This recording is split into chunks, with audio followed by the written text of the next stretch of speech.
Welcome in, ladies and gentlemen, to another edition of the On the Pony Express podcast. I'm Billy Embody. With me is Hayden Howerton, set to preview SMU Louisville Senior Day in Ford Stadium, 11 a.m. Central Time this weekend in Dallas. And the Mustangs look to continue to stay in the ACC championship race. We'll break down keys to the game, give our predictions, and more on this edition of the On the Pony Express podcast that starts right now. Remember when your biggest worry was finding parking at Dallas Hall? Now it's protecting your home, your car, maybe even that first business. That's where Northwest Insurance Agency comes in. Exclusive coverage designed by Mustangs for Mustangs who've galloped into the real world. Protect what you've built and move forward with confidence, because once a Mustang, always moving forward. Northwest Insurance.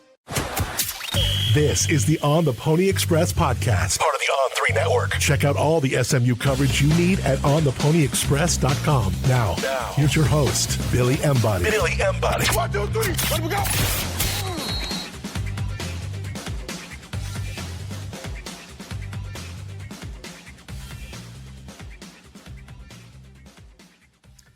That's right. Final home game of the year, and we'll be on hand for this one as SMU takes on a now struggling Louisville Cardinals. I'm Billy Embody, Hayden Howerton along for the ride. And of course, shout out to our friends at Northwest Insurance Agency for supporting us.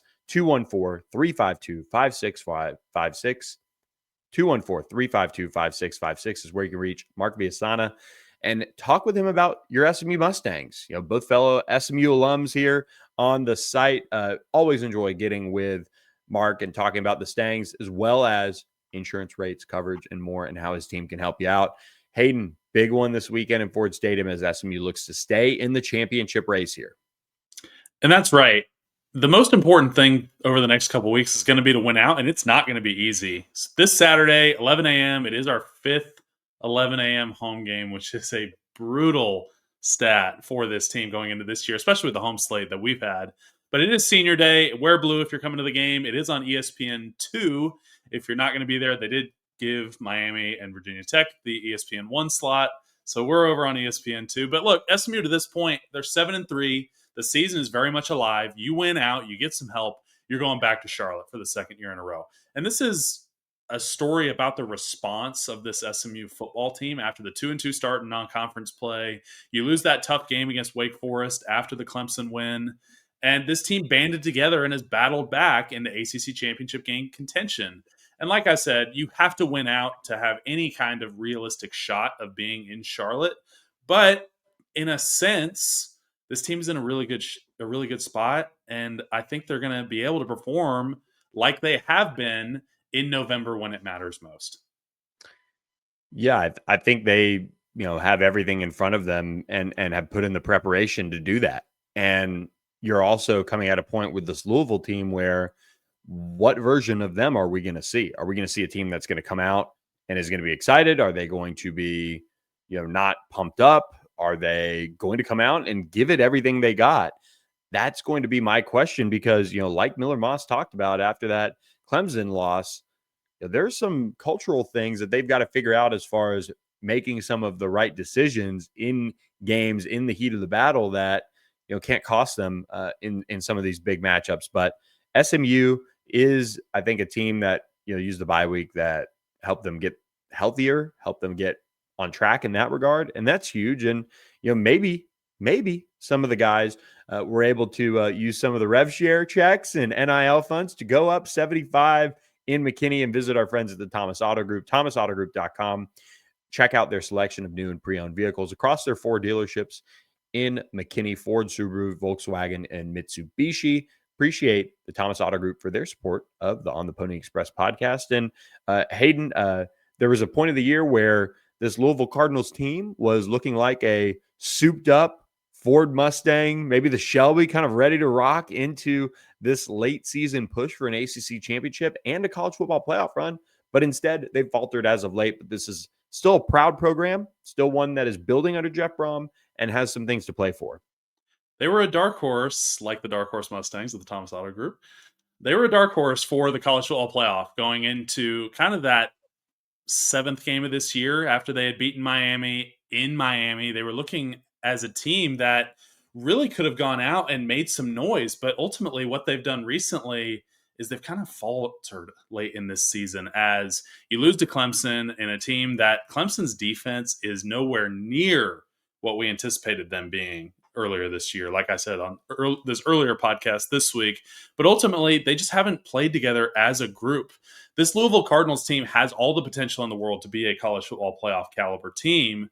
But for whatever reason, after kind of the talks of the Jeff Brom extension started to surface, they just haven't been the same. But let's talk about them. Let's talk a little bit about their history. I said multiple times on this pod over the last about a year and a half, this would be a budding rivalry in the league due to the stakes of the games that are going to be played between these two teams. This was a top 20 team in college football last week. And look, the college football playoff rankings have not been updated at the time of recording. I still think they're one of the top teams in the nation just by a talent perspective. But as we get into some of their history, I do want to talk about their conference history. It is very confusing, so strap in. But they were independent from their founding in 1912 until 1962. They joined the Missouri Valley Conference in 63. They bumped up to FBS in 75, and they went back to being independent until joining Conference USA in 1996. They were a Big East team from 04 to 2012, and then they were squad mates in the American with us in 2013 before joining the ACC in 2014. Complicated conference history for the Louisville Cardinals, but they do have 8 conference championships, 2 in the Missouri Valley in 1970 and 1972. They do have a who's who of coaches that have been the head coaches during championship runs. Lee Corso was the head coach during those 70 and 72 championships. They have 3 Conference USA titles in 2000, 2001. A guy by the name of John Smith is the head coach. And then in 04, Bobby Petrino was the head coach for the final CUSA championship for the Cardinals.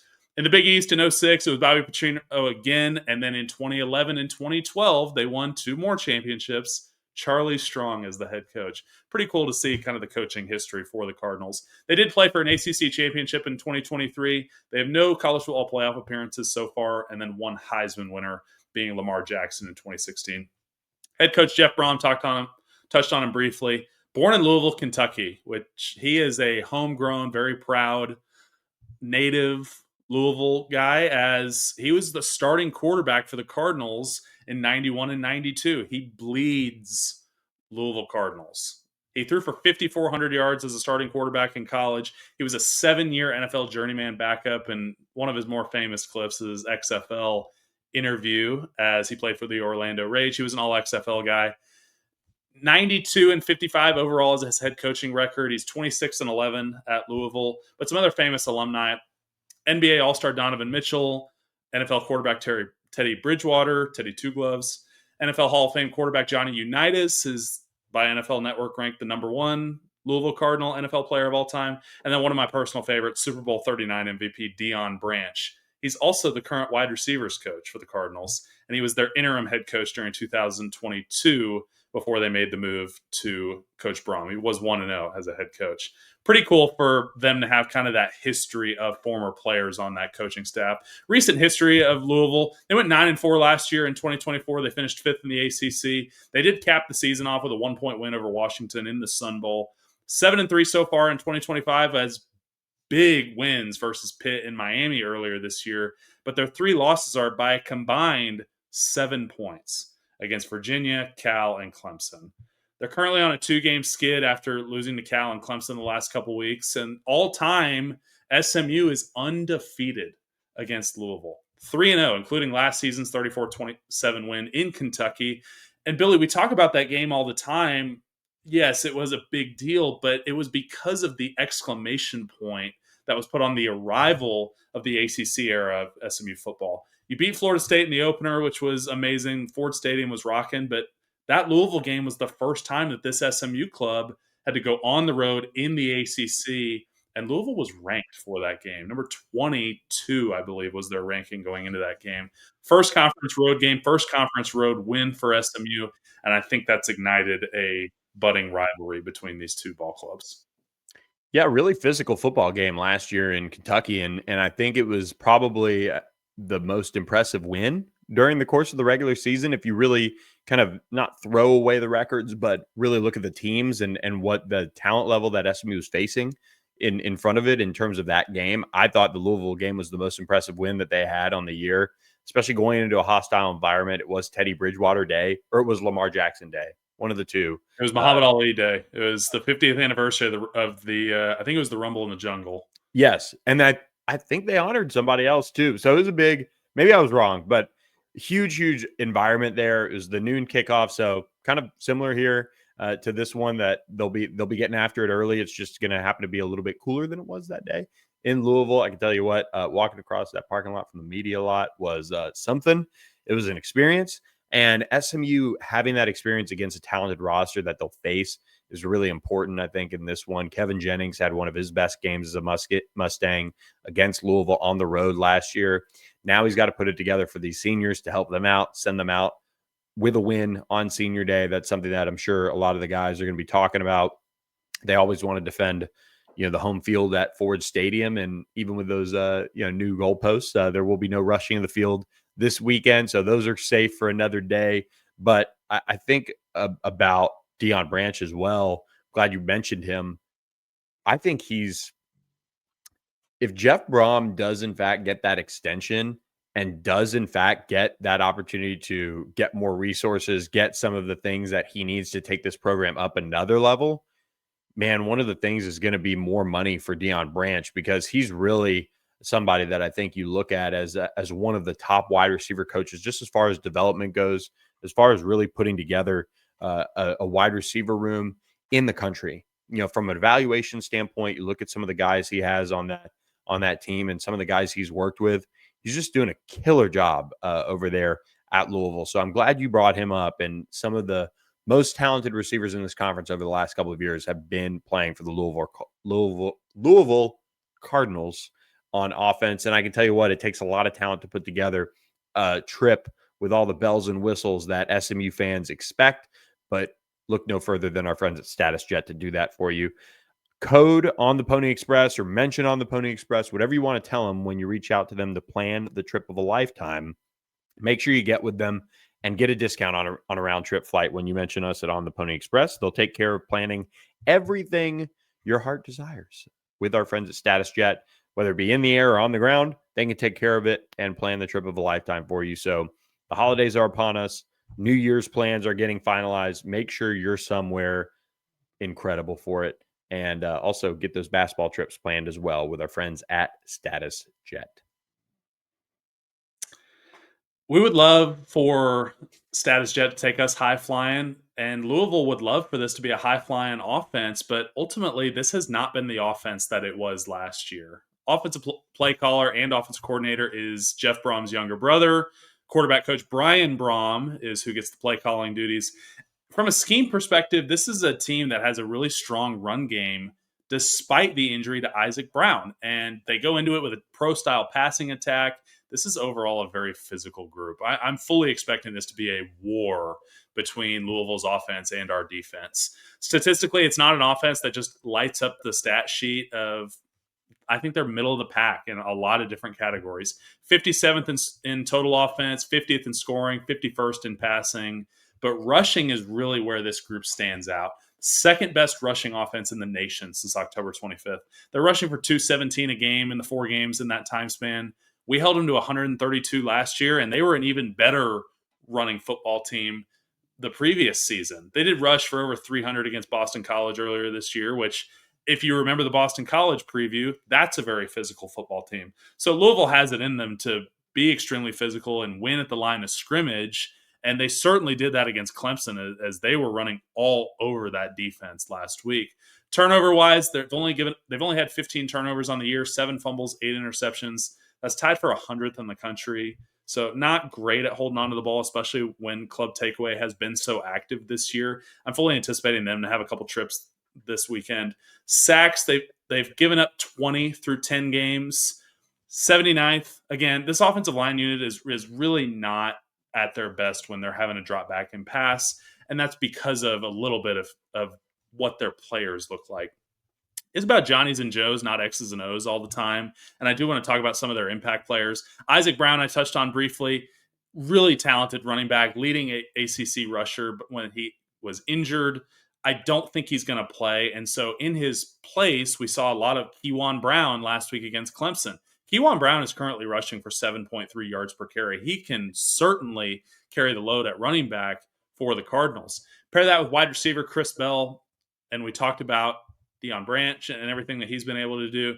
Preseason All-ACC first-team guy. 67 receptions, 871 yards. He is on track to break the Louisville single-season receiving record. 6 touchdowns, averaging 13 yards per catch.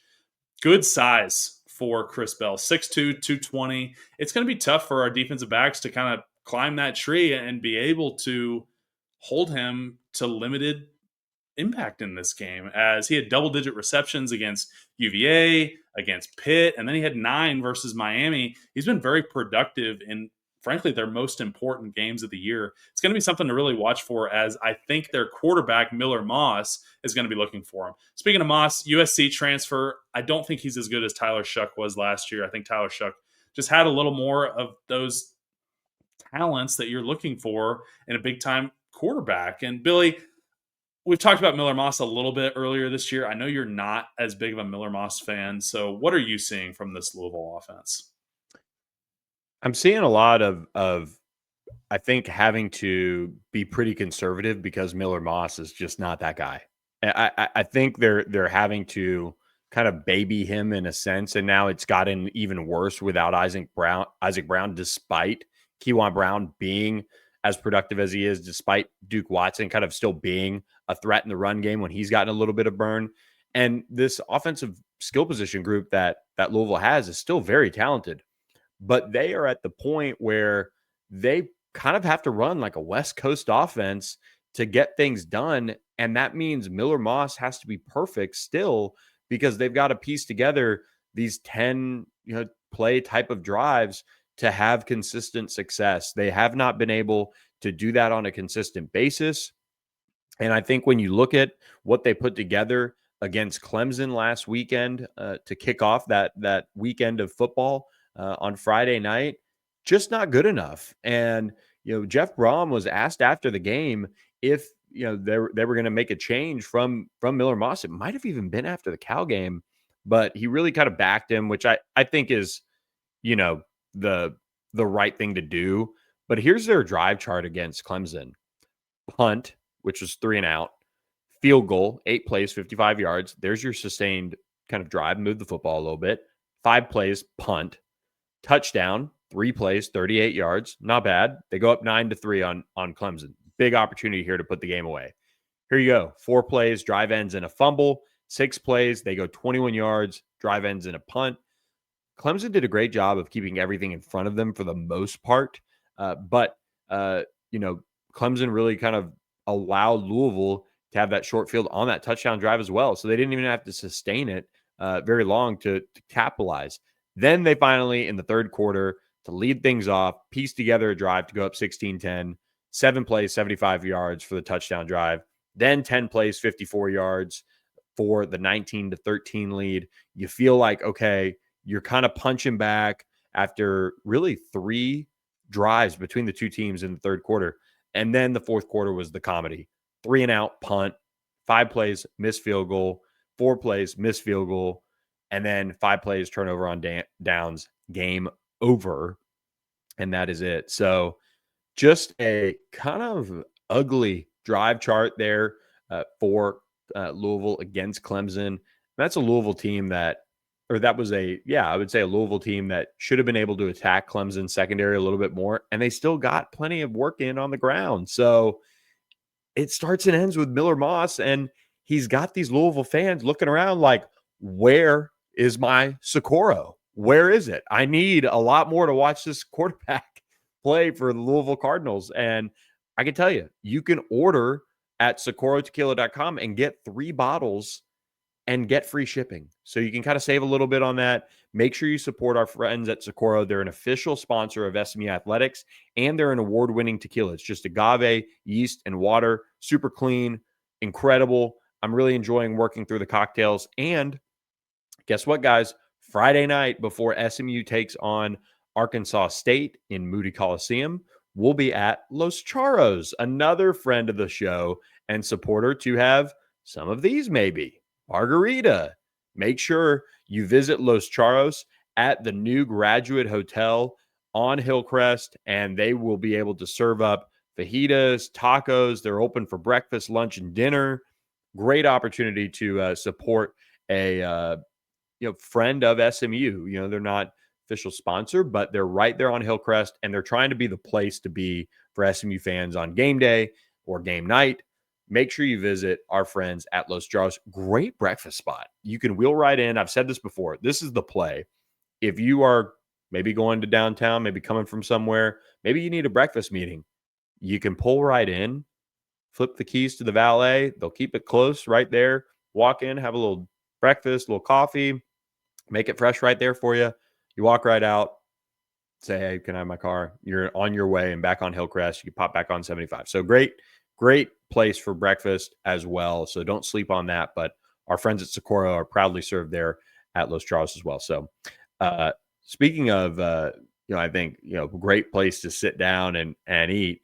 Louisville defensively has been able to kind of eat at various points this season and get things done and really kind of carry this team. And I remember on my way out of Louisville, Kentucky, listening to the post-game radio show, and everyone was calling in trying to get everybody fired from that Louisville defensive staff. But they've really played pretty well this year. I would say more than pretty well. 14th Yeah. total defense in the country. This is a really good unit. For SMU to win this game, this is the side of the ball that they're going to have to win at. Defensive coordinator, play caller is the defensive line coach, Mark Hagen. They base out of a 4-down. They're going to base out of nickel. You're going to see it. We've seen it almost every week this year. But they've got some dudes in their front seven that I'll get to. Scoring defense, they're very good as well. 21.5 points per game allowed. And I'm going to switch up the passing kind of. I'm going to switch it from yards, which I had been going off of up to this point in the year, to passing efficiency. And my reason for doing that is when I look at SMU's defense, SMU is last in defensive passing yards allowed, but they're 51st in defensive passing efficiency. All that's looking at it is passer rating allowed. So I think we would all agree at this point in the year that SMU is no longer the worst passing defense in the country, but it's just those early big games as far as yardages goes that is really bringing that average down. So I'm switching over to defensive passing efficiency, and Louisville is 14th in limiting opposing quarterbacks' passing efficiency. Rushing defense, they're also very good, 22nd in the country, 109 yards per game. Turnover-wise, they force a ton of turnovers. They're tied for 16th in the country. 12 interceptions, 5 forced fumbles. SMU's defense is still first in the country with 20 turnovers forced. Really great. It's going to come down to the turnover battle, which we'll get to my keys to the game here in a little while. Sack-wise, they're about middle of the pack. This is probably the one metric that I was surprised at, as I think they have some really good pass rushers on this front. 20 sacks on the year for a very nice 69th in the country. Impact players, a couple defensive ends that I want to touch on. Clev Lubin, 6'3", 250, 7 sacks on the year, 49 pressures. Kind of thinking about a guy that has a ton of production. He's an elite edge rusher, but I think he's also a really solid run defender as well. Number 1 graded Cardinal on PFF. Pair that on the other side, Wesley Bailey, number 23. Bigger guy, 6'5", 265. Another great edge rusher, also has 7 sacks on the year. It's going to be a huge game for our offensive tackles. He does play slightly less than Lubin, but we're still going to see 50 snaps plus from each of these defensive ends in this game. Pair that with the nickel, Antonio Watts, number 9, 3 sacks, 3 interceptions on the year, and then 35 tackles as well. Kind of just an all-over-the-field player. He's going to insert himself in critical situations. He's going to be around the football a lot, where we're going to have to know where number 9 is, whether it's run or pass on Saturday. Yeah, it is a defense that it wouldn't shock me if maybe we see a couple Kevin Jennings turnovers. I don't want to put that out there or whatever, for SMU fans, but if there's a game where you kind of go into it and you're sitting there kind of saying, hey, this is one where I could see it happening, I could see it happening against Louisville. And I know you'll touch on that in our keys to the game, presented by our friends at Horn Legend. And a major key to game day is looking good. And so we're rocking some polos. This is an awesome, I love this logo here, the throwing pony right here. But you're also rocking a Horn Legend polo. And this is the children's health collaboration that they did, benefiting children's health. So you can go to hornlegend.com and get free shipping with code PONY. So make sure you guys use that code, free shipping, code PONY, and support our friends at Horn Legend. They're at SMU on game days. They're in the premium areas, the suites, and they've got some pop-ups. I think they might even be on the boulevard. So check out their gear. It is, nice price point for some, but it is a perfect gift for your favorite SMU fan, or they have other colleges as well. And the code PONY works on free shipping for those other schools as well. So they have some great collections. So make sure you check them out. But let's get to our keys to the game, Hayden. Yeah, real quick. This one actually benefits children's. So Yeah. if you do end up copying me, this one goes to a great cause. But I do want to get to the keys to the ball game, as this is a game that I've had circled. Obviously, we've had some huge home games with Miami, Baylor. You had what I thought was going to be a really tough Syracuse team coming into town. Obviously, that game ended up going kind of to the wayside as SMU ran away with that one late. But this was one that I thought was going to be an all-out war coming into this game. As my keys to the ball game this week is nothing outside the ordinary for this team. But when this team hits these metrics, they have so much success. So I'm going to start win the first series, and you've heard it phrased as start fast, or hey, we got to get off the bus and get off to a fast start. But in 2024, I think about that game. SMU took the ball, drove the field, and scored on a 5-yard Roderick Daniels rushing touchdown. Louisville then answered right back. They drove the field. They scored a touchdown of their own, and then SMU responded with another touchdown. They kept it at 14-7.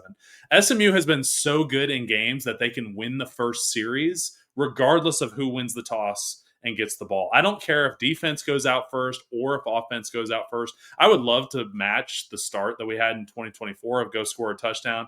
But ultimately, if defense goes out and they force a punt from this Louisville offense, I think that's a win in this category. I also have dominate the line of scrimmage. And as a metric, I think we have to win the rushing battle against a very good Louisville rushing attack. We have to make Miller Moss beat us in this game. And again, to talk about 2024, you held another really great Louisville front to no sacks last year. And that contributed to the third key of the game. KJ's completion percentage greater than 60%.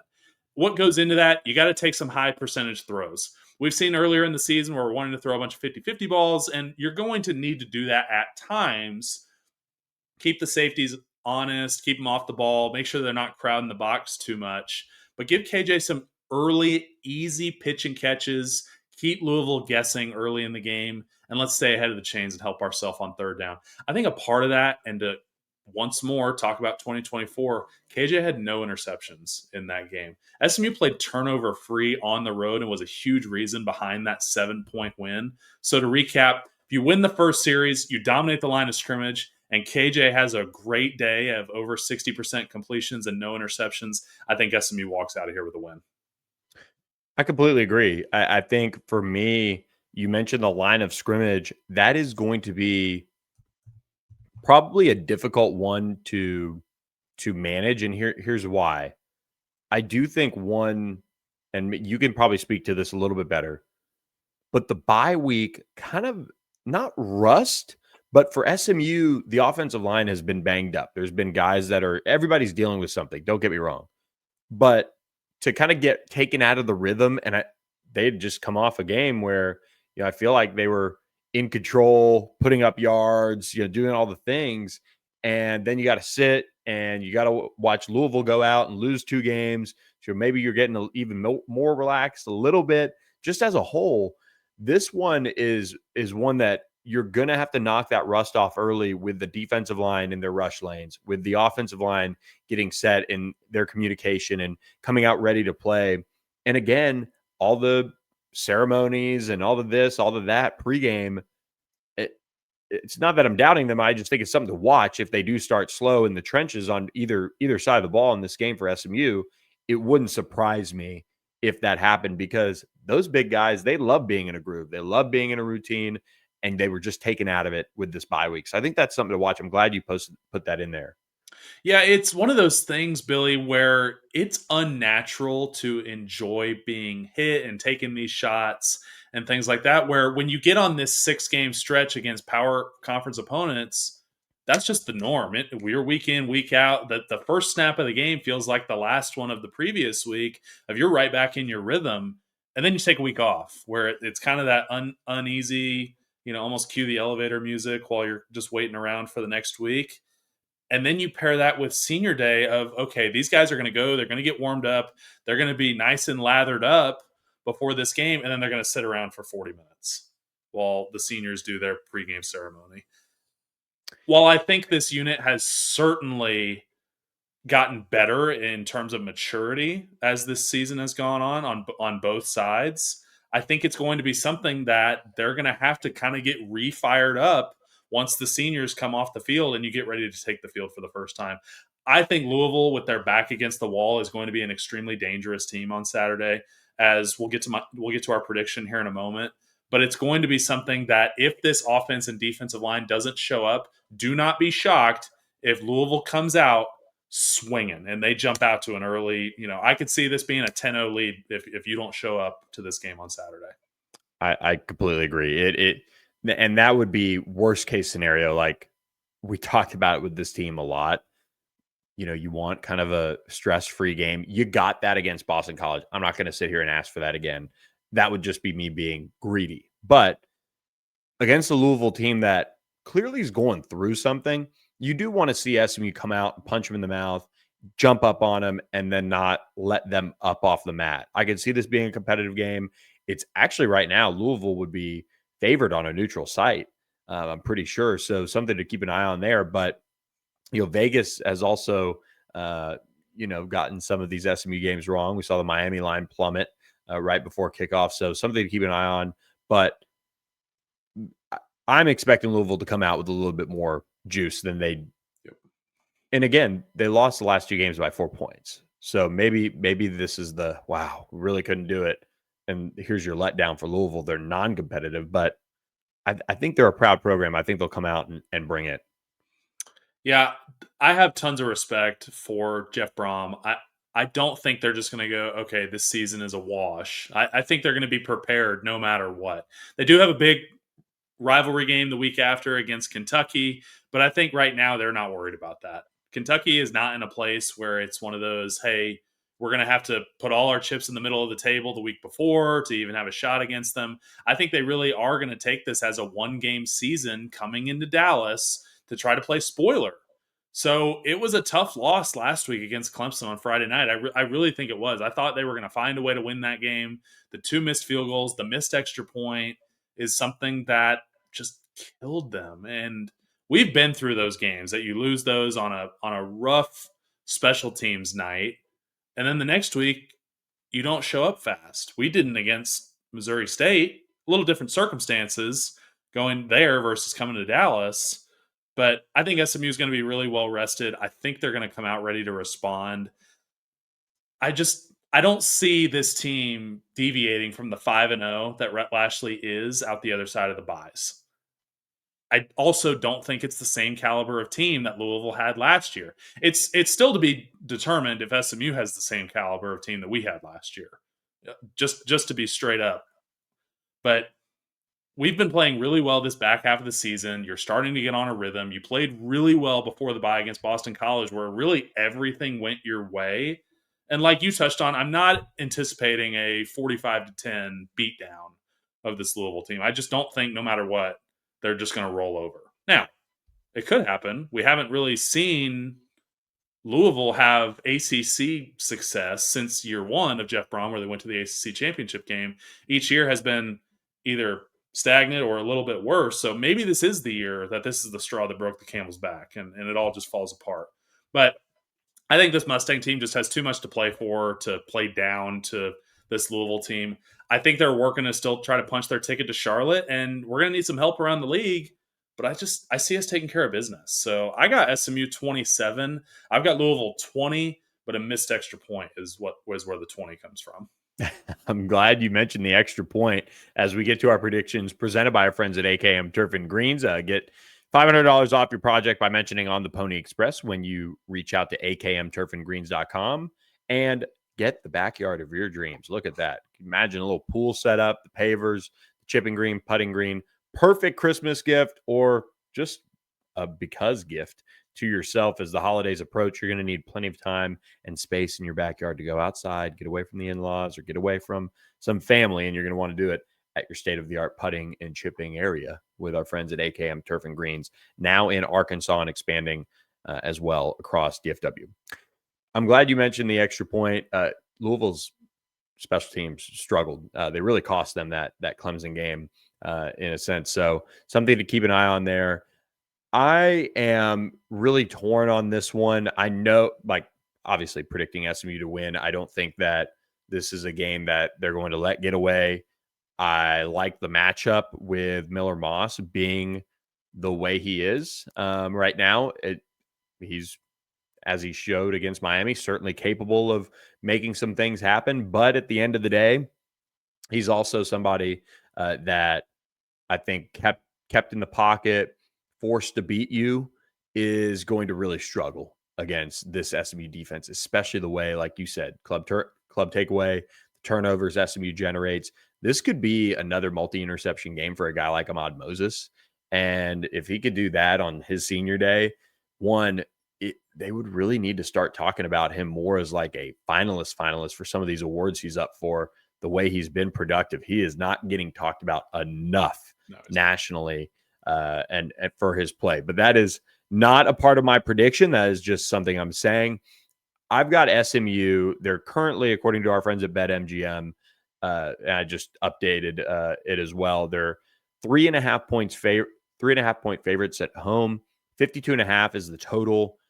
I think this could be a little sleepy type of a game for SMU initially, but I like SMU to pull away and win this one 31-17. I just don't think Louisville is going to be able to sustain enough success as a team to overcome SMU. The concern that I have is that this game ends up a 2017 type of game. That like Louisville's defense plays really well. They're probably the best defense outside of Miami SMU's played all year. And just statistically, obviously Wake Forest did its thing. We all know that. But I think this Louisville defense, has a chance to make an impact on this SMU offense, but I just don't see that maybe coming to full fruition. I think SMU pulls away, wins 31-17. This is a game that might frustrate in the first half, kind of similar almost to Boston College, but it's just a better game. It's a better game flow. But they pull away in the second half and they get this one done. The thing that concerns me is Louisville's undefeated on the road this year. This is only their fourth road game of the year, which is a crazy stat. This is going to be their last road game as well, as they played at Pitt, at Miami, and at Virginia Tech. And then their last game is going to be at home against the Kentucky Wildcats. Talk about something to watch. Botching a schedule. Sorry. Talk about botching a schedule. Like you have all these games at home and you blow them. Just brutal. Anyway, sorry. That would be, you can look at it as glass half full or glass half empty of, okay, they're not good at home, which means they are not going to become into our house and be ready to play just all of a sudden on a whim. But on the other hand, there are teams that just for whatever reason are just road dogs. Yep. I don't know if that's them or not. Obviously, they went into Miami's house, forced Carson Beck to throw 4 interceptions. And if that happens, God help us, because it's going to be a brutal morning. Oh, God, I don't think that happens, going back to my key to the game. But it's just something to watch for, as that I thought was a very interesting stat for this Louisville Cardinals team. Yeah, I couldn't agree with you more on all of that. I think you look at what SMU has ahead of them, and we talked about this a little bit on the podcast to lead off this week. But November, man, Rhett Lashley, this staff, they just, until proven otherwise, can you bet against them? You can't. So I'm all on board with what they're doing in November. I think they're going to win out and be in position if they get a little bit of help to be right back in Charlotte, and us being there for a little pregame podcast again. So do you, just to put you on the spot, you think we're going to Charlotte? I think we went out. I agree with you there. Do you think we're going to Charlotte? Pitt should beat Georgia Tech. I don't know. That is a really bad defense. You know what I mean? Like, I keep going back to that, but also, is Haynes King going to be denied? Yeah.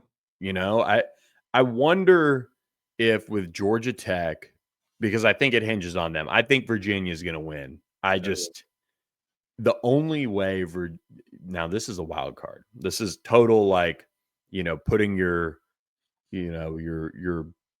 put the mental aspect of this above the physical and, kind of organizational traits that Virginia Tech has right now.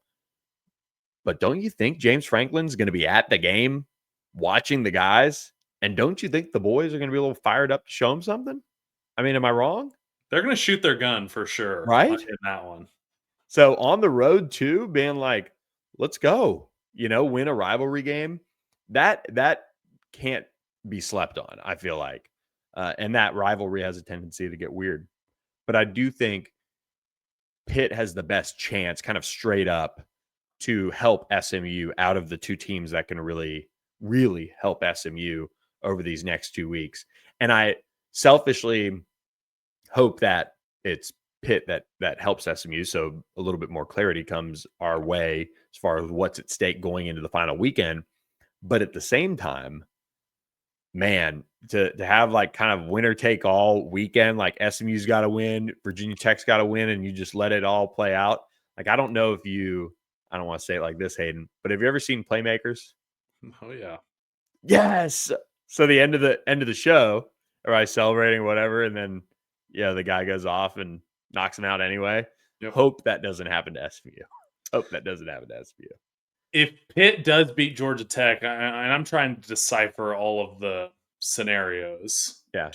Does Miami have to beat Pitt for us to be in, or is that we're in regardless as long as we went out? I believe SMU's in regardless as long as they win out. I think if Miami beats Pitt, we would be the 1 seed. Correct. That's the way to be the top seed. Yeah. Yes. Okay. Yep. So I would like to see our Stormtrooper whites in Charlotte, though. Be nice. Be nice. It'd be nice to see either uniform in Charlotte. Yeah, I don't care if they can wear the reds. I don't care. They can wear they just show up in the all blacks, just really tick some people off. It would look good, but nobody knew who was playing. But Sean McDonough would be like, "Who is that out there?" Yeah.